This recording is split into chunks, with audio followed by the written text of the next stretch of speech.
Parte 3ª. A Clínica do Cérebro. Parabéns! Se você chegou até aqui, já sabe mais a respeito do corpo, do cérebro e da fisiologia de ambos, interligada pelo intestino, que a maioria das pessoas do mundo atual, inclusive os médicos, talvez já tenha jogado fora o pão ou cogitado comprar probióticos orais.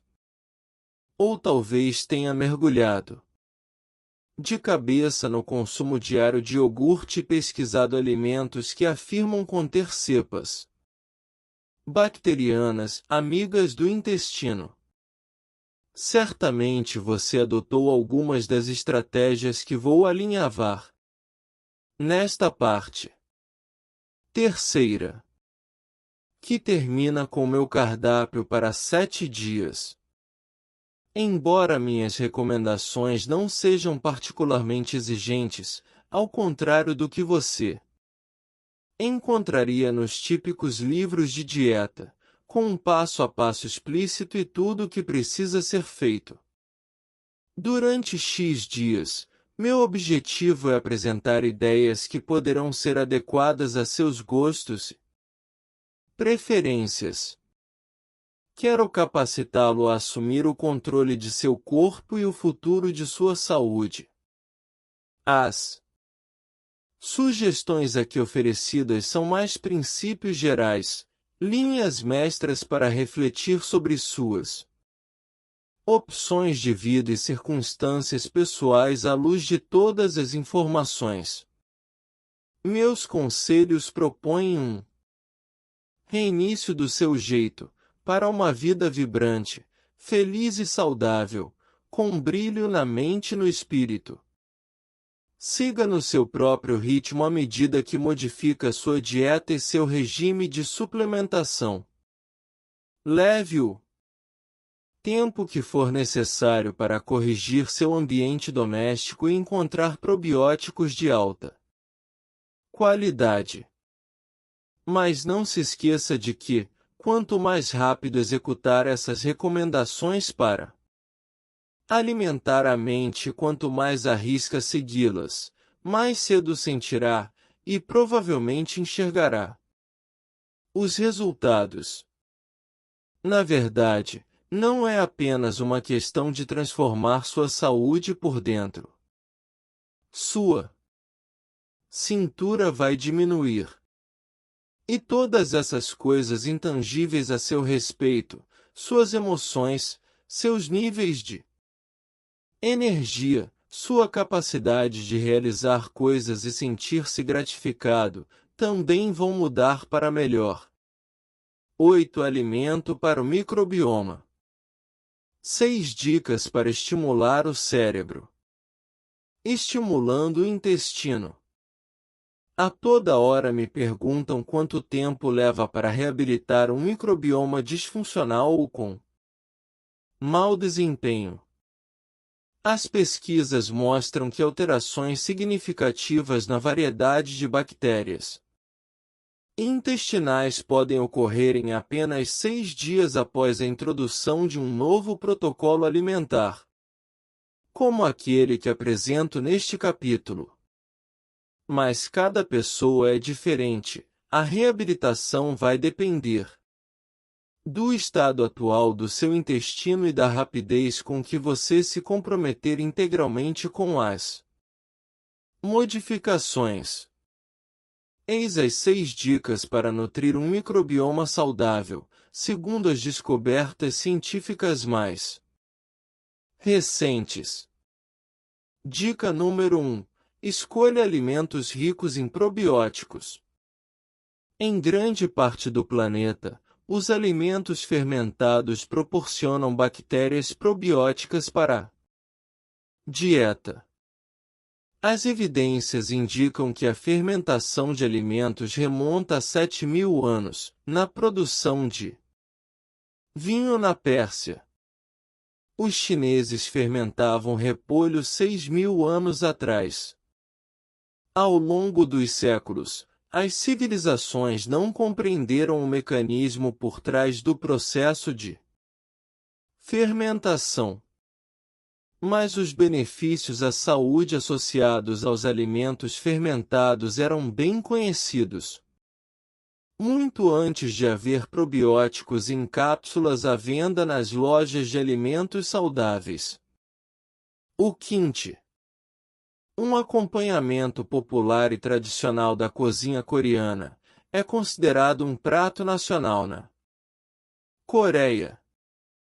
Em geral, é feito de repolho ou pepino, mas as variedades são infindáveis. O sauerkraut. Chucrute, outro tipo de repolho fermentado, sempre foi popular em toda a Europa Central. Há ainda laticínios fermentados, como o iogurte, que há séculos são consumidos no mundo inteiro. O que há de tão especial nos alimentos fermentados?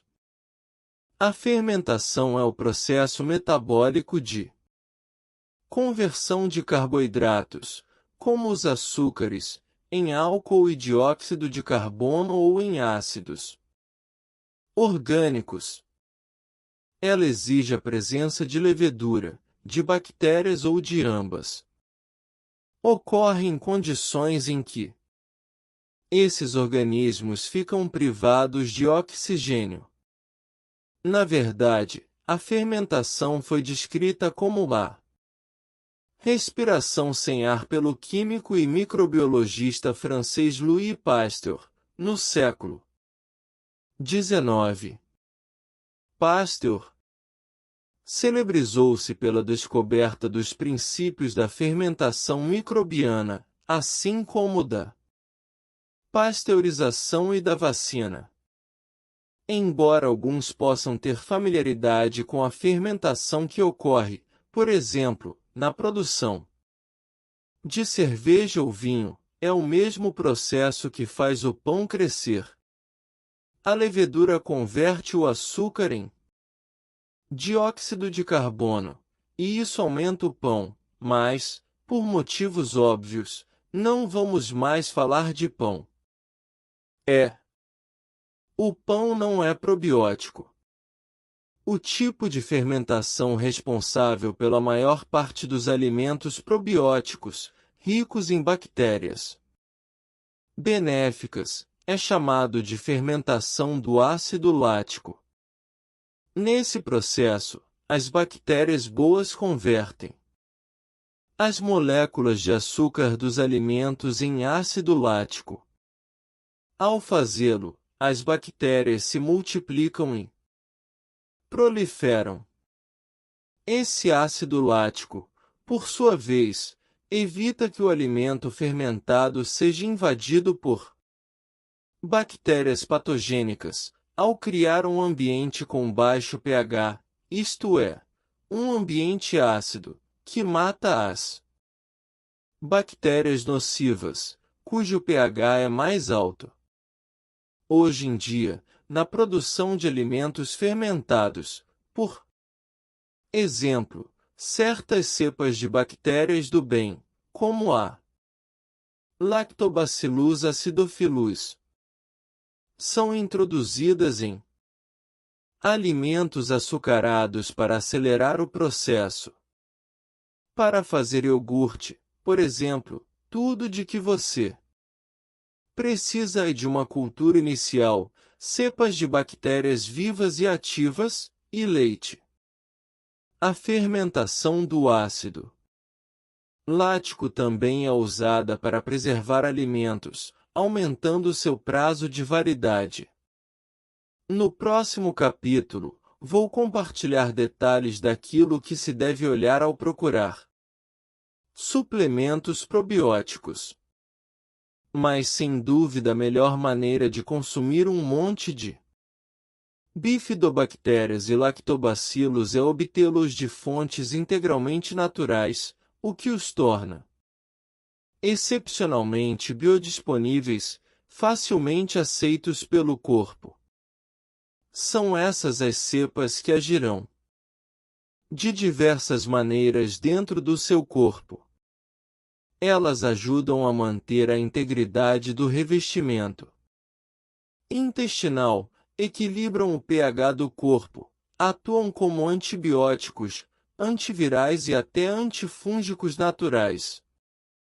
Regulam a imunidade e controlam processos inflamatórios. Além disso, bactérias probióticas impedem o crescimento e até a invasão de bactérias potencialmente patogênicas, ao produzir substâncias antimicrobianas chamadas bacteriocinas. Além disso, como essas bactérias probióticas metabolizam suas fontes de energia a partir da sua dieta, elas liberam diversos nutrientes contidos nos alimentos que você ingere, facilitando sua absorção. Por exemplo, aumentam a disponibilidade das vitaminas A, C e K, assim como das vitaminas do complexo B. Foi apenas na virada do século XX que o cientista russo L. Michiko investigou e revelou como os lactobacilos poderiam estar relacionados à saúde. Michiko é considerado o pai da imunologia. E pode-se afirmar também que é o pai do movimento probiótico. Ele recebeu o Prêmio Nobel de Medicina em 1908. De notável clarividência, ele previu muitos dos aspectos da imunobiologia atual. E foi o primeiro a propor a teoria de que as bactérias do ácido lático são benéficas à saúde humana. Suas ideias se baseavam, em grande parte, no reconhecimento da correlação entre a longevidade dos camponeses búlgaros e o consumo, por eles, de laticínios fermentados. Ele chegou a cogitar que a administração oral de culturas de bactérias fermentadas implantaria as bactérias benéficas no trato intestinal. 2. E isso mais de um século atrás. Michiko acreditava que o envelhecimento é causado por bactérias tóxicas no intestino e que o ácido lático podia prolongar a vida. Ele bebia leite azedo todos os dias. Era um autor prolífico, que escreveu 3 livros revolucionários: A imunidade nas doenças infecciosas, A natureza do homem, o prolongamento da vida, estudos otimistas. Neste último, ele documenta em detalhes o tempo de vida normalmente longo de vários povos que ingerem regularmente alimentos fermentados e culturas bacterianas conhecidas como kefir. Ele realizou diversos registros empíricos de centenários que ainda levavam vidas ativas e saudáveis. E foi ele quem cunhou o termo probiótico para se referir às bactérias benéficas. No século XX, sua obra inspirou o microbiologista japonês Minoru Shirota a investigar a relação causal entre as bactérias e a saúde intestinal. Os estudos do Dr. Shirota acabariam por levar à expansão mundial das vendas de kefir e de outras bebidas lácteas fermentadas ou probióticos. A comunidade científica enfim recuperou o terreno perdido em relação às ideias de Michiko. No capítulo 10, darei muitas receitas de refeições deliciosas com alimentos fermentados. Aqui vou relacionar e descrever as principais, muitas das quais já mencionadas por mim. Item: iogurte com culturas vivas. A prateleira de laticínios tem sido invadida por uma explosão de marcas de iogurte, mas tome cuidado com aquelas que você vai comprar. Muitas delas, tanto de iogurte grego quanto comum, estão repletas de açúcar, adoçantes e sabores artificiais. Leia os rótulos. Para os sensíveis à lactose, o iogurte de cocô é uma excelente forma de incluir muitas enzimas probióticos na dieta. Item: kefir. Esse laticínio fermentado é muito parecido com o iogurte. É uma combinação sem igual de grãos de kefir, uma combinação de levedura e bactérias, e leite de cabra, rico em lactobacilos e bifidobactérias. Também é rico em antioxidantes.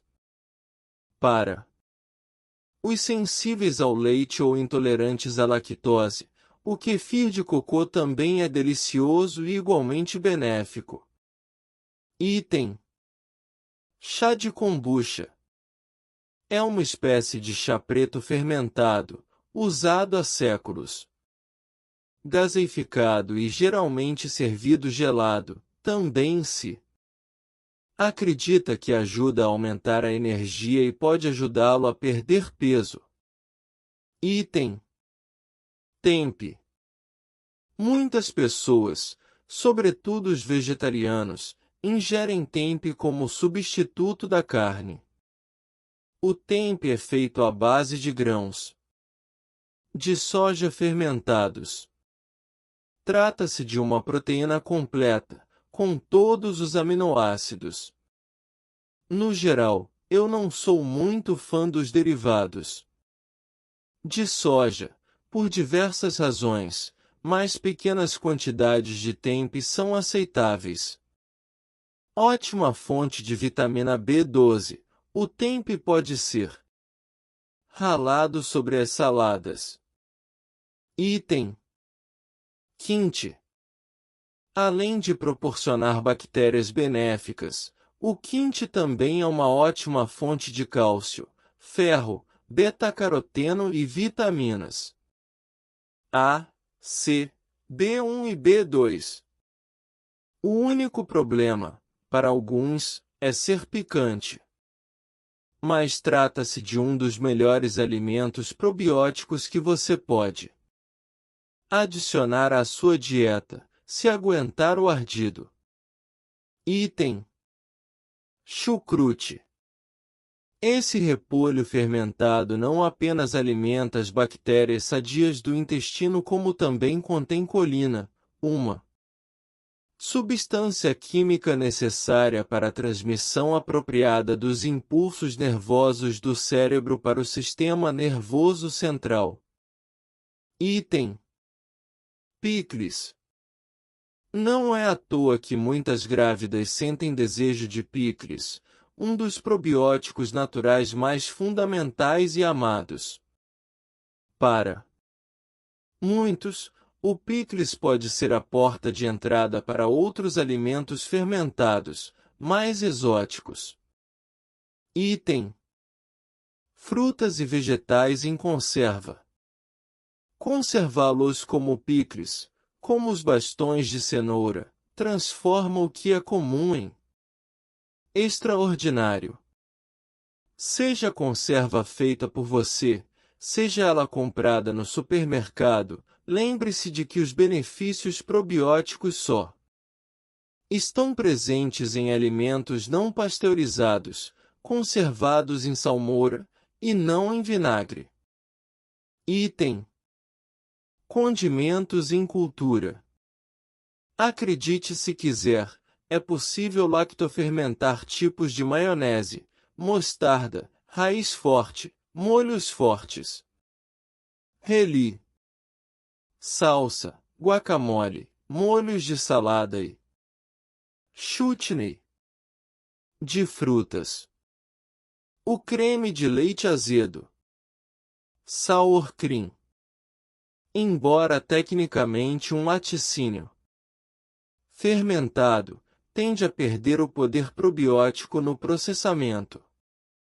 Alguns fabricantes, porém, adicionam culturas vivas no final do processo de fermentação, dê preferência a essas marcas. Item: carnes, peixes e ovos fermentados. Se você não acredita, clique aqui.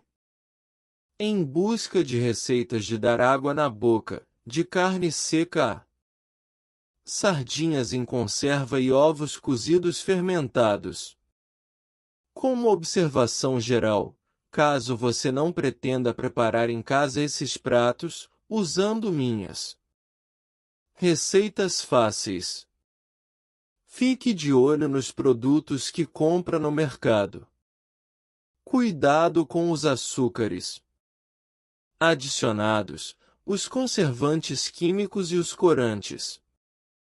O ideal é optar pelos orgânicos. Dica número 2. Corte os carboidratos, adote as gorduras de alta qualidade. Na qualidade de Homo sapiens, somos praticamente idênticos a todos os humanos que já caminharam sobre este planeta. E nossa espécie foi moldada pela natureza ao longo de milhares de gerações. Na maior parte dos últimos 2,6 milhões de anos, a dieta de nossos antepassados consistiu em animais selvagens e frutas e vegetais da estação.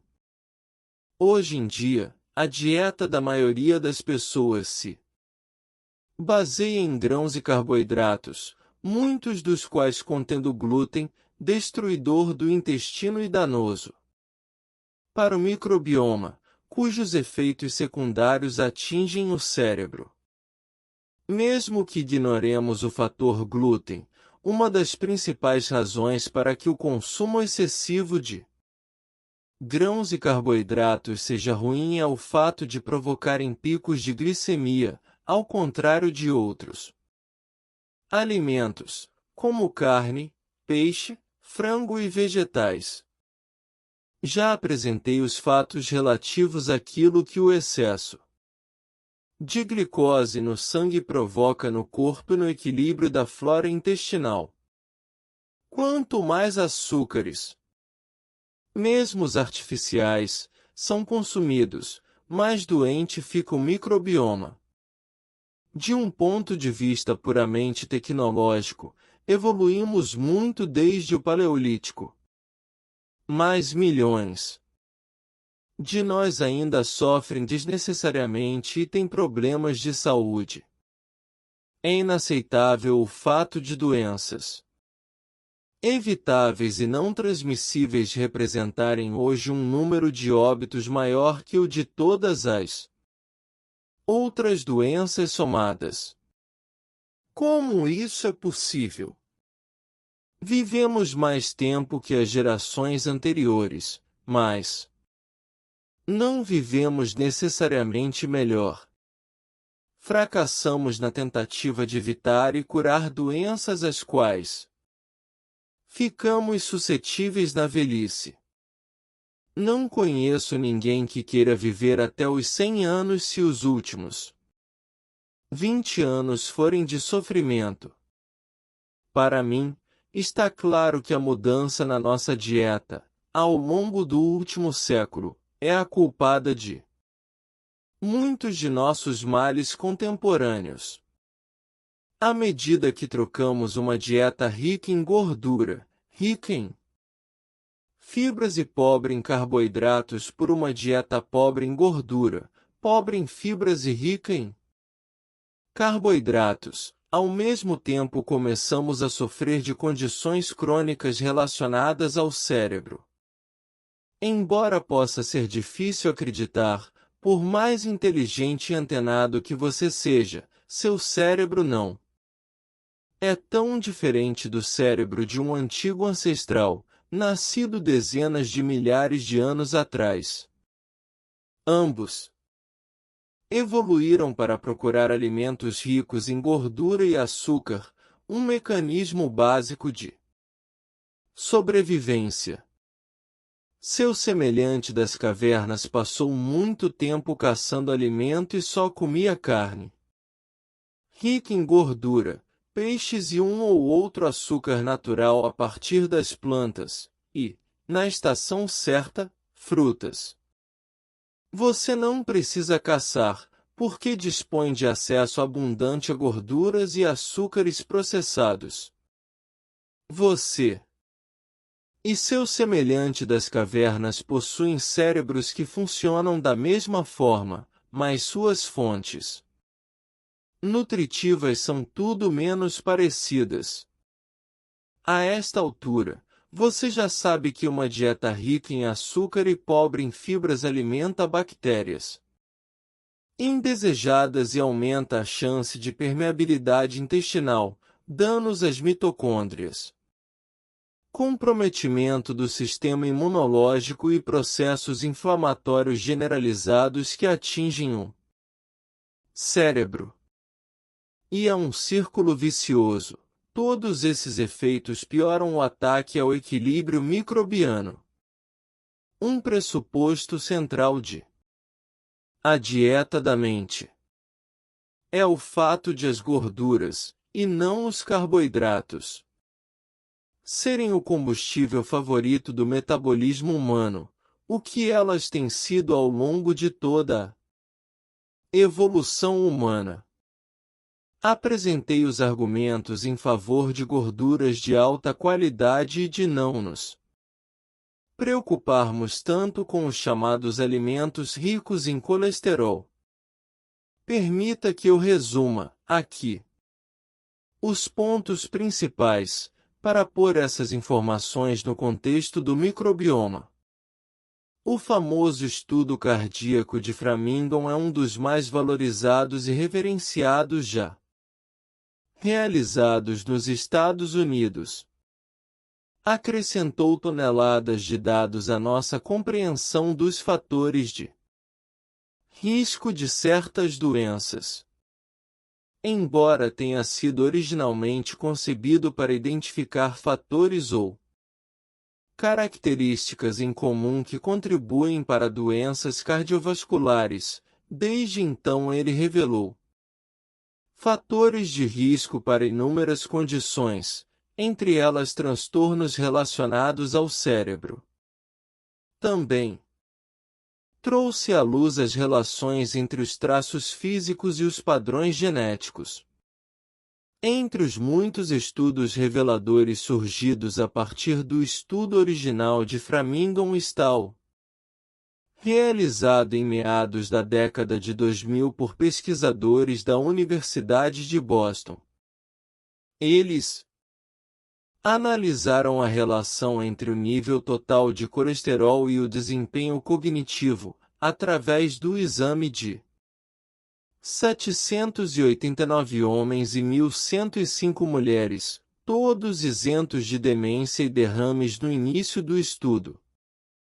Eles foram acompanhados durante 16 a 18 anos.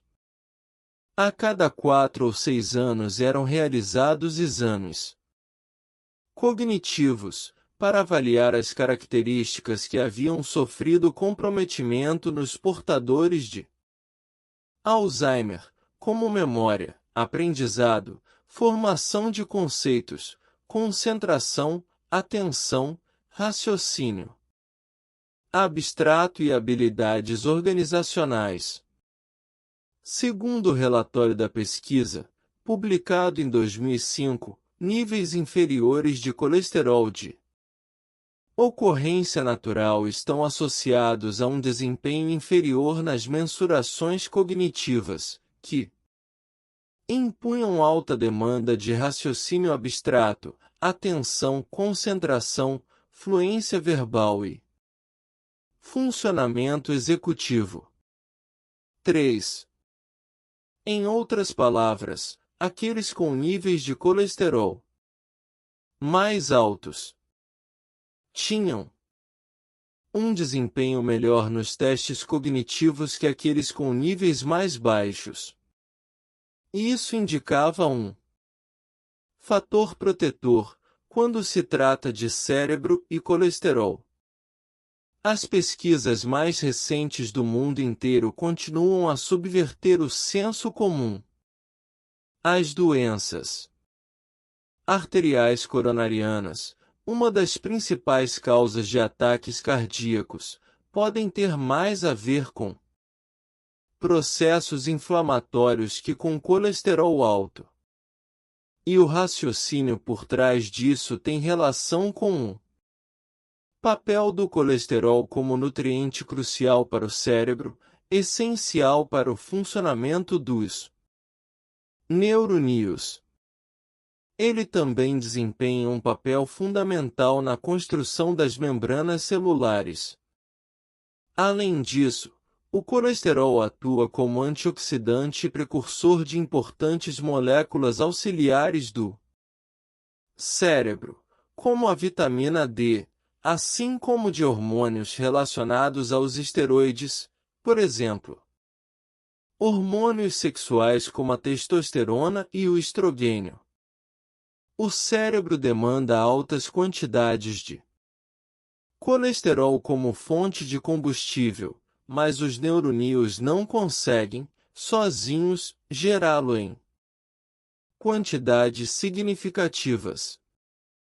Por isso, eles dependem do colesterol distribuído pela corrente sanguínea, por meio de uma proteína portadora especial, chamada LDL, ou lipoproteína de baixa densidade. É a mesma proteína tantas vezes demonizada como colesterol ruim. Mas não há nada de ruim no LDL, que não é de modo algum uma molécula de colesterol, nem boa, nem ruim. É um veículo para o transporte do colesterol que sustenta a vida, do sangue para os neurônios do cérebro. Todas as descobertas científicas recentes mostram que, quando os níveis de colesterol estão baixos, o cérebro simplesmente não funciona da maneira ideal. Quem tem colesterol baixo corre um risco muito maior de problemas neurológicos, de depressão à demência. Um dos primeiros estudos a determinar a diferença no conteúdo de gordura entre um cérebro saudável e outro com Alzheimer foi realizado por pesquisadores dinamarqueses e publicado em 1998.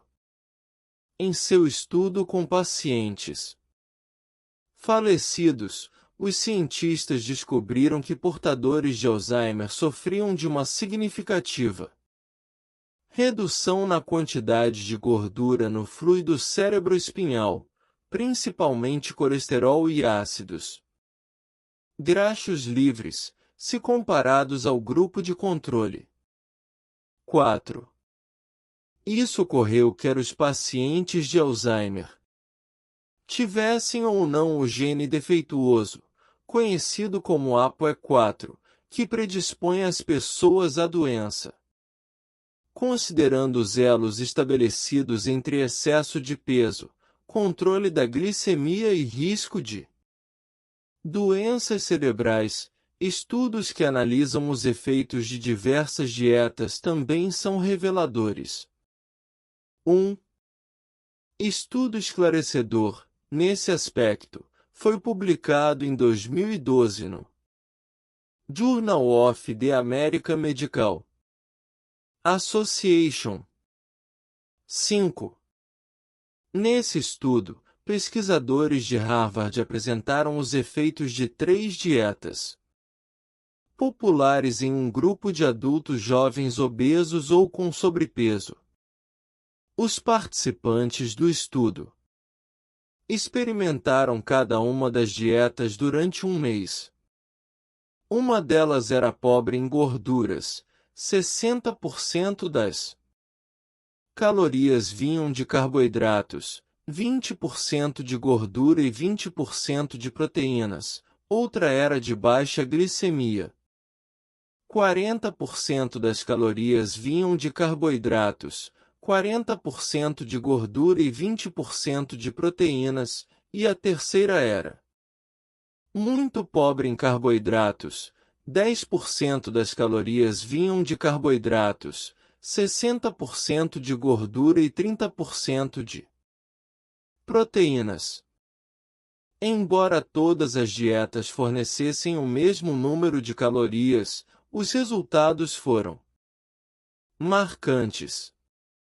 Aqueles que seguiram a dieta pobre em carboidratos e rica em gordura queimavam mais calorias. O estudo também analisou a sensibilidade dos participantes à insulina durante o período de 4 semanas em cada dieta. Concluiu-se que a dieta pobre em carboidratos resultava na maior melhora na sensibilidade à insulina, quase o dobro da ocorrida com a dieta pobre em gordura. Os autores do estudo também observaram que os que fizeram a dieta pobre em gordura apresentaram alterações na química do sangue que os deixou vulneráveis ao ganho de peso. Concluíram que a melhor dieta para manter a perda de peso é pobre em carboidratos e rica em gordura.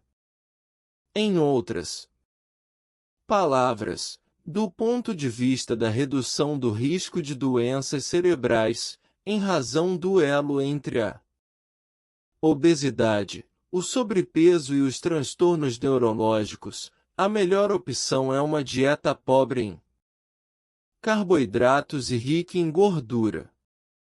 Se você ainda não foi capaz de ligar os pontos entre o microbioma e uma dieta pobre em carboidratos e rica em fibras e gorduras, vou explicar para você. Essa dieta específica fornece os ingredientes que nutrem não apenas uma biologia saudável, e, por conseguinte, um microbioma saudável, mas também um cérebro saudável. Uma dieta que mantém equilibrada a glicemia mantém equilibrada a flora intestinal.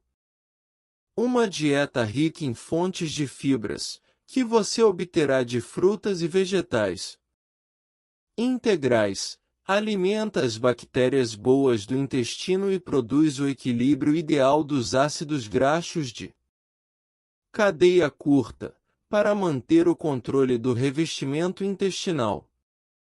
Uma dieta livre do nocivo glúten fará a balança pender ainda mais em favor de uma ecologia saudável do intestino, assim como de uma fisiologia saudável do cérebro. E uma dieta intrinsecamente anti-inflamatória é boa para o intestino e para o cérebro. Quais são, exatamente, os ingredientes permitidos nessa dieta? Os cardápios e receitas do capítulo 10 vão ajudá-lo a seguir esse protocolo, mas eis algumas dicas que vão ajudá-lo nas compras e no planejamento de suas refeições.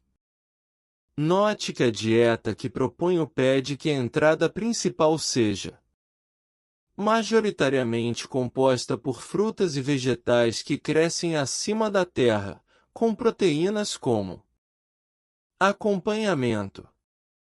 Com frequência indesejadas pessoas acham que uma dieta pobre em carboidratos consiste apenas em ingerir grandes quantidades de carne e outras fontes de proteína. Ao contrário, no nosso protocolo, o prato ideal é uma porção considerável de vegetais, 2/3 do prato, e cerca de 100 gramas de proteína. A carne e os produtos de origem animal devem ser o acompanhamento, e não o prato principal. Você obterá gorduras a partir daquelas naturalmente encontradas nas proteínas. Dos ingredientes usados no preparo do prato de proteínas e de vegetais, como a manteiga e o azeite de oliva, e de castanhas e sementes. A beleza da dieta dos amigos da mente consiste no fato de não ser preciso se preocupar com o tamanho das porções. Se você se concentrar naquilo que come e obedecer às instruções, os sistemas de controle de apetite naturais do seu corpo serão ativados e você irá ingerir a quantidade certa para seu corpo e suas necessidades energéticas. As comidas amigas da mente. Item: vegetais, verduras folhosas e alface, couve, espinafre, brócolis, acelga, repolho, cebola, cogumelos, couve-flor, couve de Bruxelas, alcachofra, broto de alfafa, vagem, aipo, couve chinesa, rabanete, agrião, nabo, aspargos, alho, alho-poró, funcho, chalotas, cebolinha, gengibre, jicama, salsinha, castanha de água. Item: frutas e legumes com pouco açúcar, abacate, pimentão, pepino, tomate, abobrinha, abóbora, berinjela, limão, lima. Item: alimentos fermentados, iogurte, frutas e vegetais em salmoura, quinte, chucrute, carne, peixe e ovos fermentados. Ver. Dica número 1. No início do capítulo.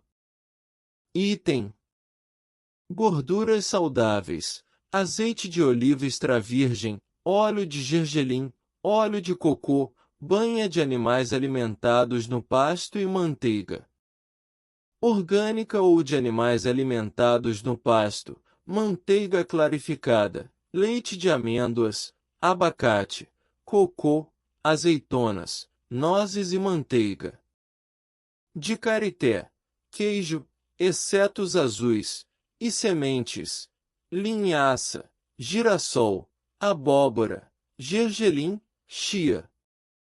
Item: proteínas, ovos inteiros, peixes selvagens, salmão, peixe-carvão, dourado do mar, garoupa, arenque, truta, sardinha, mariscos e moluscos, camarão, caranguejo, lagosta, mexilhão, ameijoa, ostra, carne de animais alimentados no pasto, aves e carne de porco, carne de boi, carneiro, fígado, bisão, frango, peru, pato, avestruz, vitela, carne de caça. Item: ervas, temperos e condimentos, mostarda, raiz forte, tapenade e salsa, quando livres de glúten, trigo, soja e açúcar, diga adeus ao ketchup, ervas e temperos sem restrição, mas cuidado com produtos embalados, que podem ter sido fabricados em usinas que processam trigo e soja.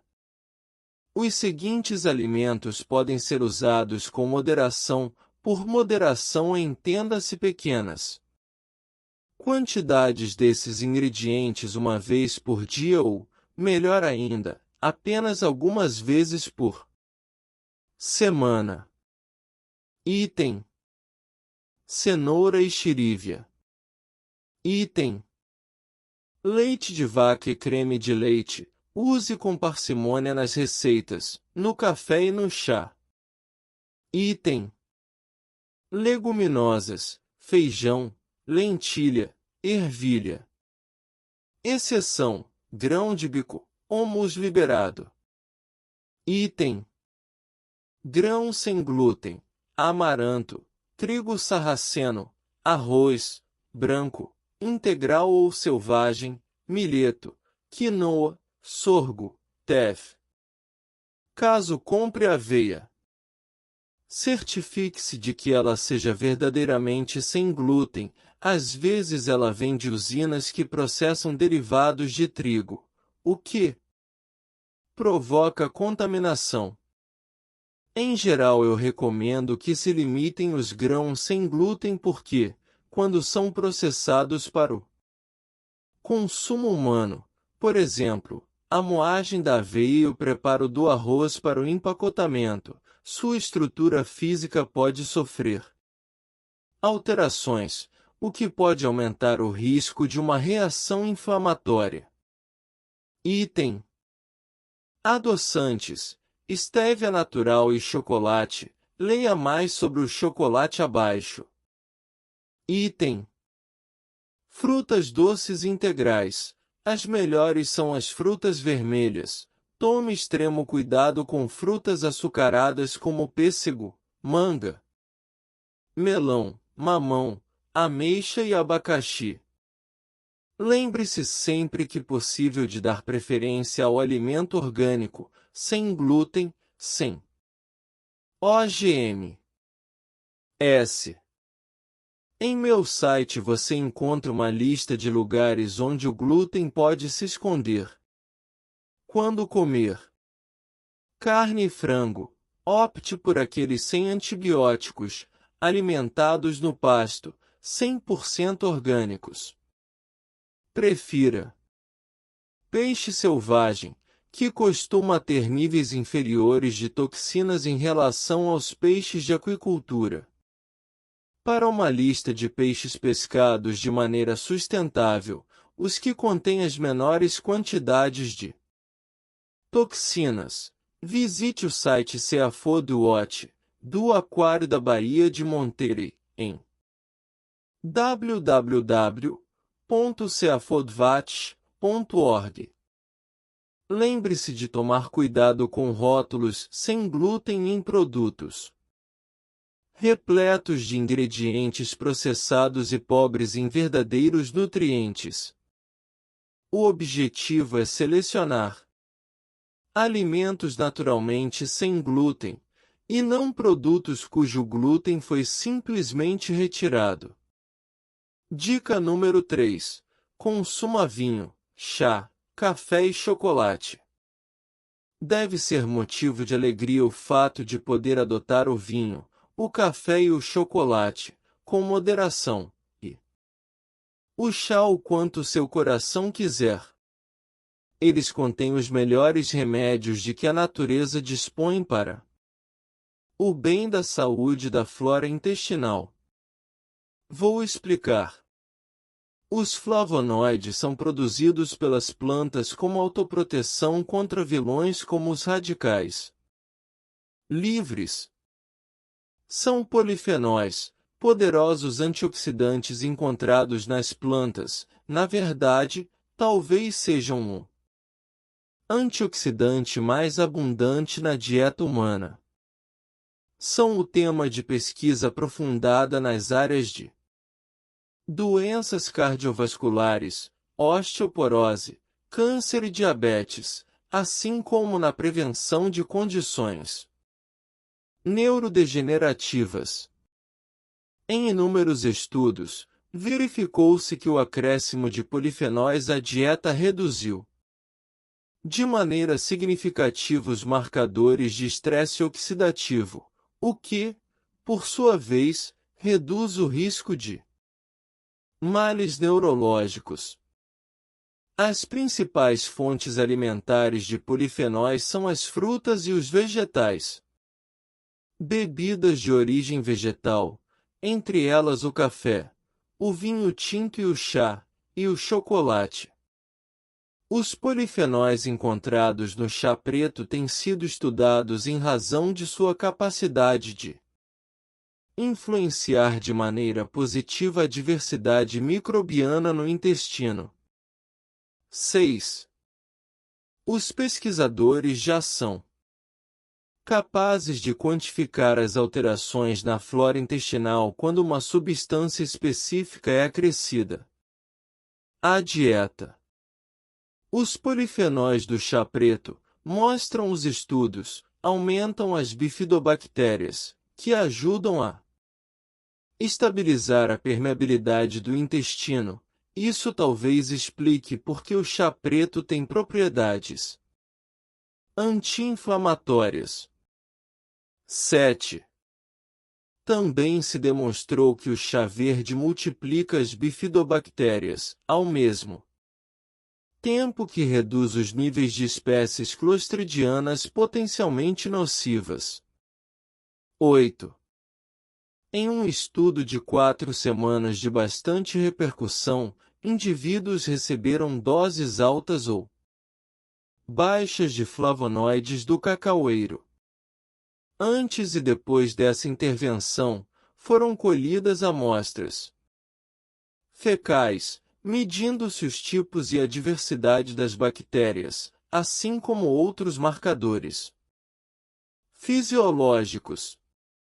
O grupo que consumiu doses altas de flavonoides teve aumentos impressionantes das bifidobactérias, assim como dos lactobacilos, juntamente com um forte decréscimo da contagem de clostrídeos.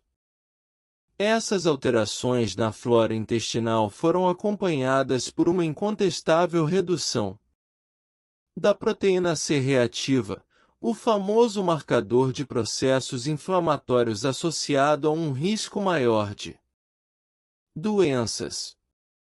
Em seu artigo, os autores comentam que esses compostos de origem vegetal agem como prebióticos, ao alimentar as bactérias benéficas. Eles também apontam que uma das espécies de clostrídeos cuja população foi radicalmente reduzida é a Clostridium histolyticum. Ela está entre as espécies de clostrídeos cujo aumento foi constatado nas fezes de pacientes autistas. Os autores sugerem que as alterações bacterianas observadas foram basicamente as mesmas constatadas nos estudos que analisam os benefícios do leite materno. Pesquisadores italianos, em outro estudo, demonstraram que, em idosos que sofrem de leve comprometimento cognitivo, aqueles que consumiram maiores quantidades de flavonoides do cacau e do chocolate tiveram significativa melhora da sensibilidade à insulina e da pressão sanguínea. Também apresentaram menos danos aos radicais livres e um aumento das funções cognitivas. 9. Outros estudos não apenas confirmaram essas conclusões, como também demonstraram que o consumo de flavonoides leva a uma melhora significativa do fluxo sanguíneo para o cérebro. 10. 11. É uma descoberta importante, já que muitas pesquisas recentes têm mostrado que pessoas que sofrem de demência têm uma redução do fluxo de sangue no cérebro. Assim como o chocolate, o café contém uma mistura saudável. Nos últimos anos, adquiriu fama, graças a descobertas que ressaltam seu impacto sobre o microbioma. Mencionei em outro momento. Alguns dos benefícios do café auxilia uma proporção saudável de firmicutes bacteroidetes e possui propriedades antioxidantes.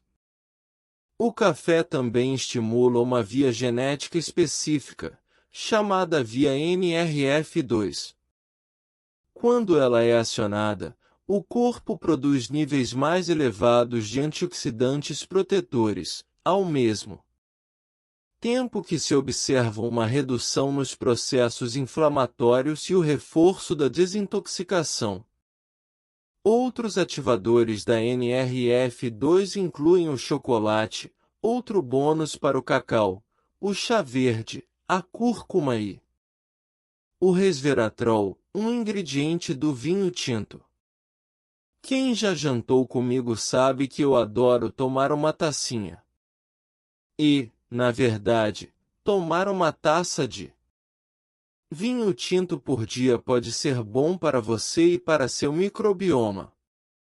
O resveratrol, polifenol natural, encontrado na uva, retarda o processo de envelhecimento, estimula o fluxo sanguíneo para o cérebro, auxilia a saúde cardíaca e reprime as células de gordura, ao inibir seu desenvolvimento. Tem também um efeito favorável sobre as bactérias do intestino, elas também são chegadas num vinho. Pesquisadores espanhóis concluíram que os níveis de LPS, tanto como marcador de inflamações, quanto de permeabilidade intestinal, sofreram uma redução drástica nos indivíduos que consomem vinho tinto com moderação, 1 ou 2 taças por dia. 12. Note-se que o efeito foi o mesmo até quando se tirou o álcool. Os pesquisadores também analisaram a composição bacteriana das fezes desses indivíduos e constataram um aumento significativo das bifidobactérias. O vinho tinto também é uma rica fonte de polifenóis amigos do intestino. Certifique-se apenas de não beber demais. 1 taça por dia para as mulheres, 2, no máximo, para os homens. Dica número 4. Escolha alimentos ricos em prebióticos. Os prebióticos, ingredientes que as bactérias do intestino adoram comer para alimentar seu crescimento e atividade, podem ser facilmente ingeridos por meio de certos alimentos. Estima-se que, para o consumo de 100 gramas de carboidratos considerados prebióticos são produzidos 30 gramas de bactérias. Um dos benefícios de possuir bactérias boas no intestino é a capacidade que elas têm de usar os alimentos ricos em fibras que consumimos, e que do contrário não seriam digeríveis, como substrato do próprio metabolismo. Ao metabolizar esses alimentos normalmente não digeríveis, as bactérias do intestino produzem os ácidos graxos de cadeia curta já mencionados, que nos ajudam a ficar saudáveis. Como você há de lembrar, é produzido o ácido butírico, por exemplo, que melhora a saúde do revestimento intestinal. Além disso, os ácidos graxos de cadeia curta ajudam a regular o sódio e a absorção de água, aumentando nossa capacidade de absorver cálcio e importantes minerais. Na prática, eles reduzem o pH do intestino, o que inibe o crescimento de patógenos em potencial ou de bactérias danosas, e melhoram as funções imunológicas. Por definição, os prebióticos devem ter 3 características. A primeira e mais importante, eles devem ser não digeríveis, isto é, devem passar pelo estômago sem ser quebrados pelos ácidos gástricos ou pelas enzimas. A segunda é que devem ser fermentáveis ou metabolizáveis pelas bactérias do intestino. E a terceira é que essa atividade tem que resultar em benefícios à saúde. Todos nós já ouvimos falar dos benefícios da ingestão de fibras. Ocorre que os efeitos das fibras alimentares no crescimento de bactérias saudáveis no intestino talvez sejam o aspecto mais importante das fibras. Os alimentos ricos em prebióticos têm sido parte de nossa alimentação desde os tempos pré-históricos. Históricos. Estima-se que o típico caçador e coletor do nosso passado distante consumisse até 135 gramas diárias de inulina, um tipo de fibra. 13.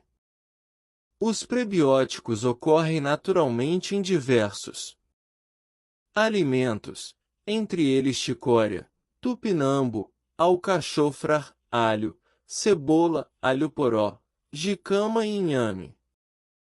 Selvagem, você verá que eu os utilizo em muitas de minhas receitas.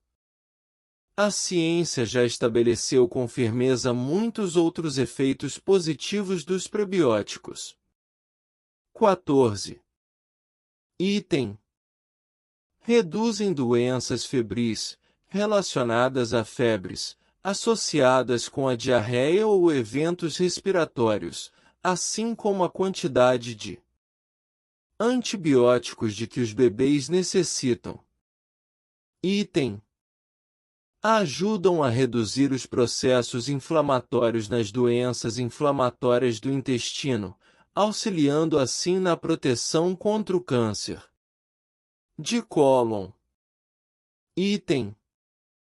Melhoram a absorção de minerais pelo corpo, entre eles o magnésio, possivelmente o ferro, e o cálcio, em um estudo, meros 8 gramas de prebióticos diários apresentaram um importante efeito na absorção de cálcio pelo corpo, levando a um aumento da densidade óssea. Item. Reduzem alguns fatores de risco de doenças cardiovasculares, em grande parte por reduzirem os processos inflamatórios. Item. Proporcionam sensação de satisfação e saciedade, previnem a obesidade e promovem a perda de peso, o efeito sobre os hormônios. Está relacionado à perda de apetite. Estudos mostram que os animais aos quais se ministraram prebióticos produzem menos grelina, o sinal do corpo ao cérebro de que é hora de comer. Os estudos também mostraram que prebióticos como a inulina alteram drasticamente, para melhor, a proporção Firmicutes-bacteroidetes. Item. Reduzem a glicação, processo que aumenta os radicais livres, desencadeia processos inflamatórios e reduz a resistência à insulina, comprometendo, assim, a integridade da parede intestinal. A maioria dos americanos não consome prebióticos em quantidade suficiente. Recomendo um objetivo diário de 12 gramas, seja diretamente da alimentação, de suplementos ou uma combinação de ambos. Abaixo, uma lista das principais fontes naturais de prebióticos. Item. Goma cássia ou goma arábica. Item. Raiz de chicória crua. Item. Tupinambo cru. Item. Folhas de dente de leão cruas. Item. Alho cru. Item. Alho poró cru. Item. Cebola crua. Item. Cebola cozida. Item. Aspargos crus. Embora não pareça fácil utilizar muitos desses ingredientes na cozinha, meu cardápio de 7 dias vai lhe mostrar como empregá-los e atingir o mínimo de 12 gramas diárias. Dica número 5. Beba água filtrada. Para evitar as substâncias químicas destruidoras do intestino, como o cloro presente na água da torneira, recomendo comprar um filtro de água doméstico. Existem diversas tecnologias de tratamento de água hoje em dia, de jarras filtrantes que você enche manualmente a aparelhos de pia criados para filtrar a água que chega à sua casa. A decisão é sua em relação àquele que melhor se encaixe em suas circunstâncias e seu orçamento. Certifique-se de que o filtro que você comprar retira o cloro e outros contaminantes em potencial. Obviamente, se você for locatário ou morar num condomínio, suas opções serão mais limitadas, mas usar um filtro na torneira ou uma jarra com filtro, em geral, dá conta do recado. Qualquer que seja o filtro que você escolher, mantenha-o limpo e siga as instruções do fabricante, para ter certeza de que ele continue a funcionar.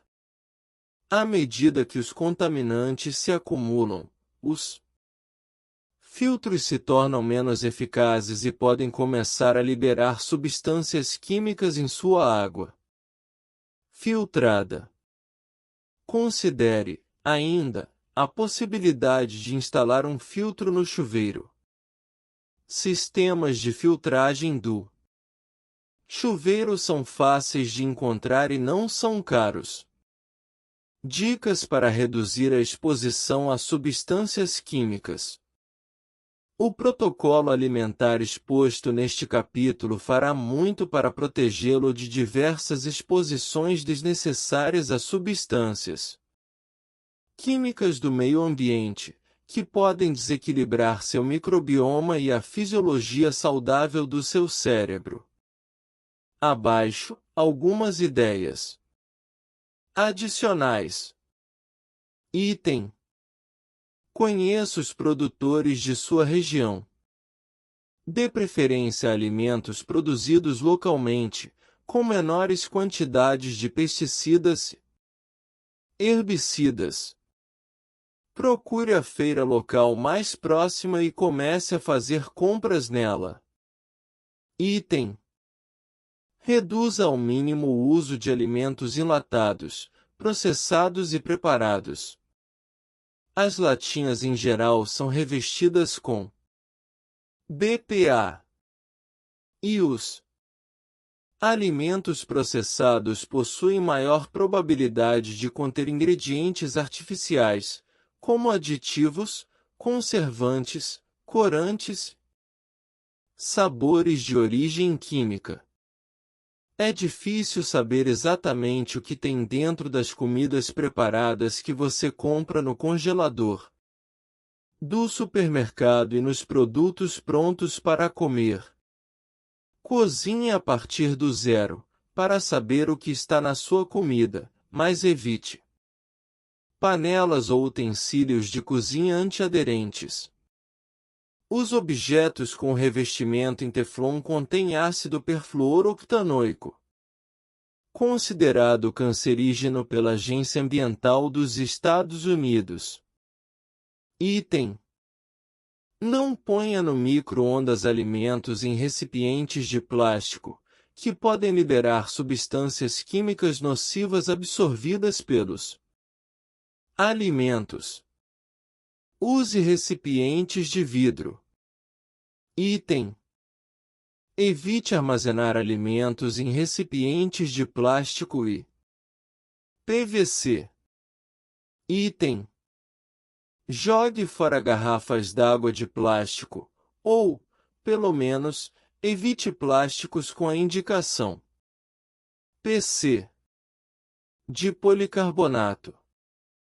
Adquira garrafas reutilizáveis feitas de vidro ou aço inoxidável apropriado para alimentos. Item: ventile bem sua casa ou instale filtros de ar EPA. Se possível, troque os filtros do ar-condicionado e do aquecedor a cada 3 ou 6 meses. Limpe os dutos uma vez por ano. Evite desodorizadores de ambientes em spray ou de tomada. Item: reduza poeira e resíduos tóxicos nas superfícies usando um aspirador de pó com filtro EPA. Você pode nem ver esses resíduos, mas eles se acumulam em móveis, aparelhos eletrônicos e tecidos. Item: substitua os objetos e produtos da casa, ao longo do tempo, com opções livres de substâncias químicas sintéticas. No que diz respeito a artigos de banho, desodorantes, sabonetes e produtos de beleza, termine os que você está utilizando e adote novas marcas. Nos Estados Unidos, procure o selo orgânico do Departamento de Agricultura e dê preferência a produtos que sejam alternativas mais saudáveis. Uma ótima fonte para encontrar novas marcas é o site do Environmental Working Group, grupo de trabalho ambiental, em www.eg.org. Item: tenha em casa o maior número possível de plantas que desintoxicam naturalmente o ambiente, como gravatinha, aloé, crisântemo, gerbera, samambaia, era e imbé. Dica número 6. Faça jejum a cada estação.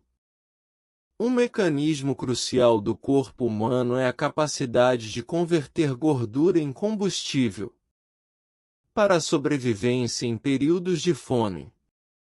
Conseguimos quebrar a gordura em moléculas especializadas, chamadas cetonas.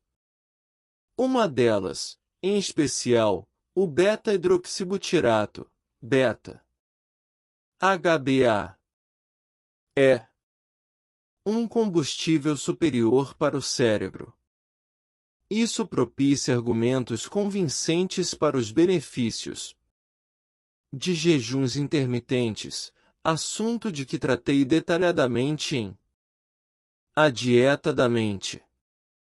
Os pesquisadores estabeleceram que o beta-HBA,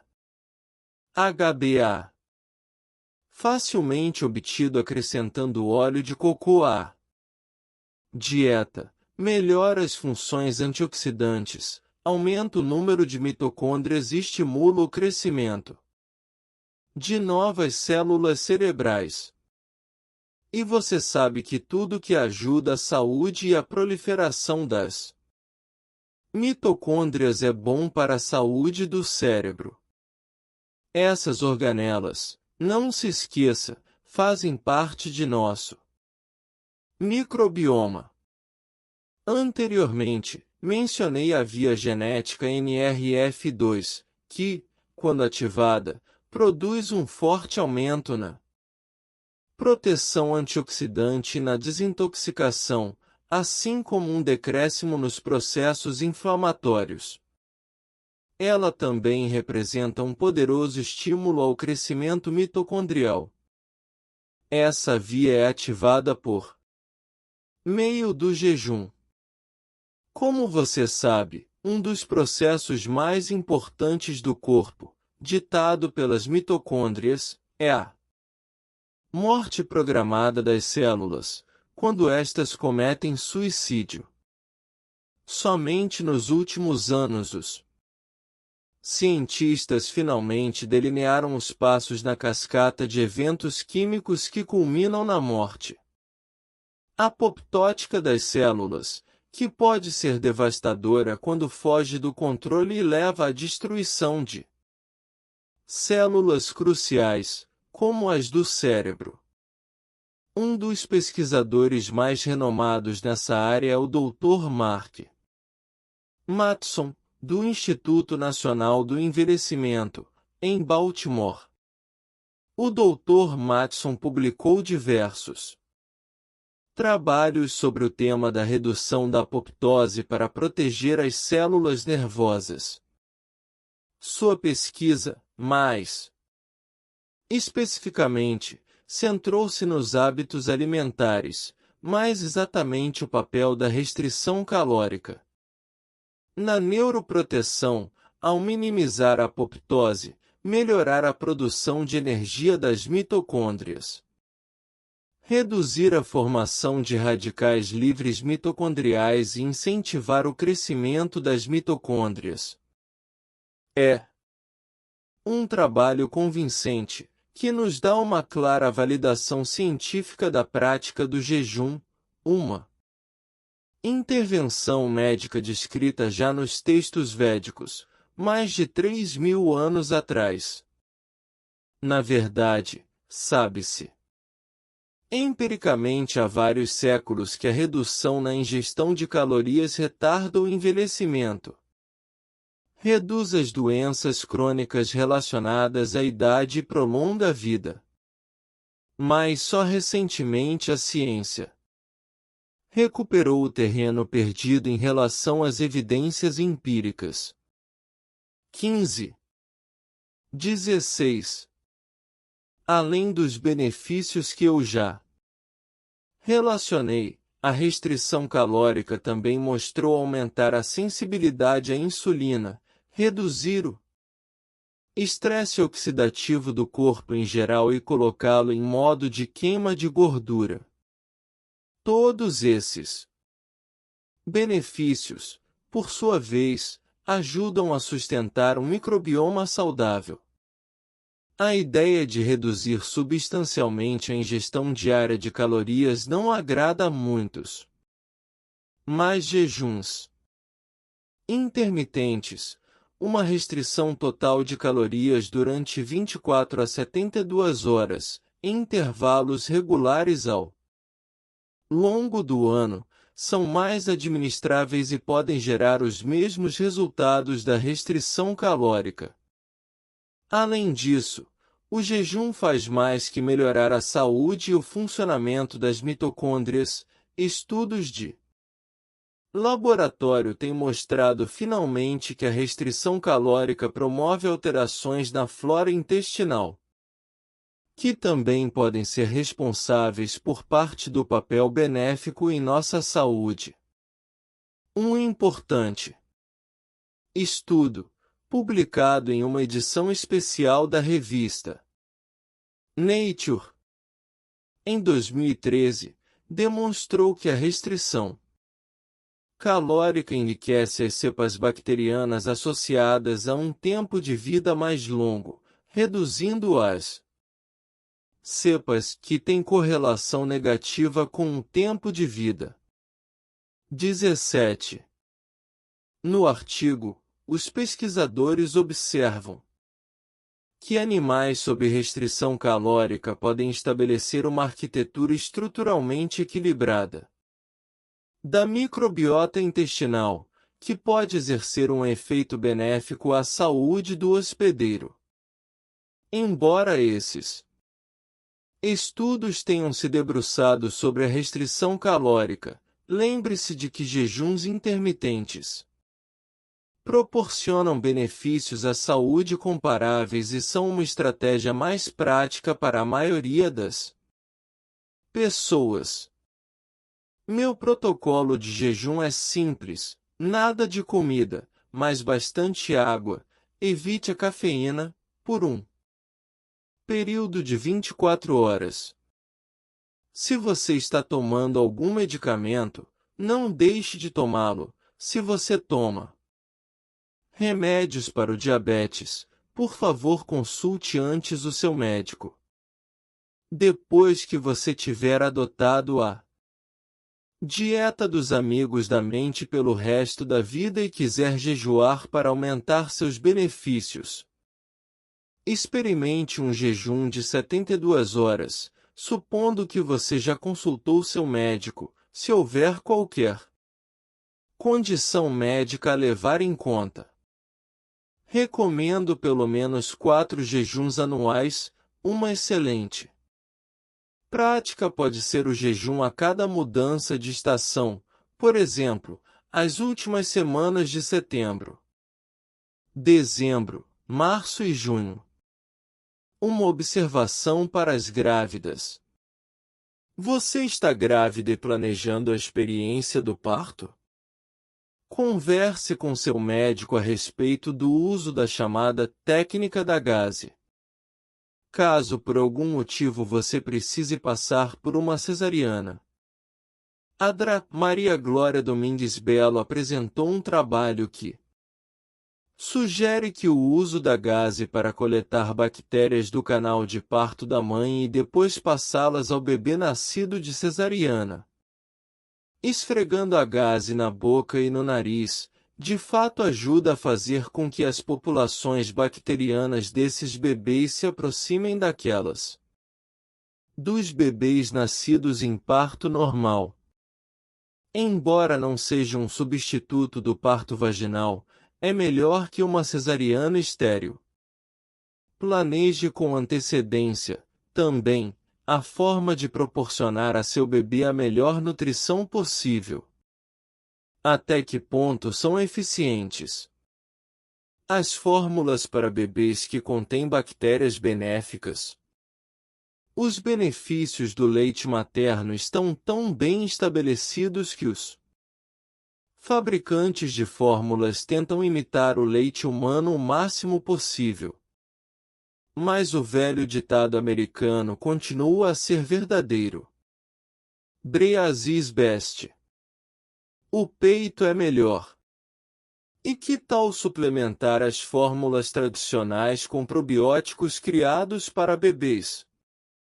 Os conhecimentos científicos nessa área ainda estão evoluindo, mas alguns estudos já mostraram que proporcionar probióticos, seja com fórmula ou com suplemento, pode ter efeitos positivos. Darei mais detalhes no capítulo 9.